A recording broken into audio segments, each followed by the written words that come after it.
মেয়েদের সংসারে কাজের জিনিসের অভাব নেই।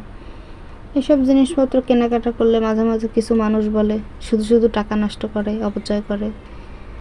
এগুলো তারা কি তাদের সংসারে কিনে না? এগুলো কি সংসারের বাইরের জিনিস? এগুলো তো কাজের জিনিসই।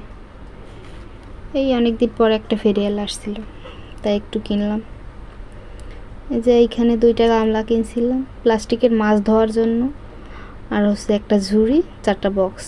এই যে একটা রাখছিলাম হচ্ছে ধনিয়া গুঁড়া, হলুদের গুঁড়া, এই যে মরিচের গুঁড়া।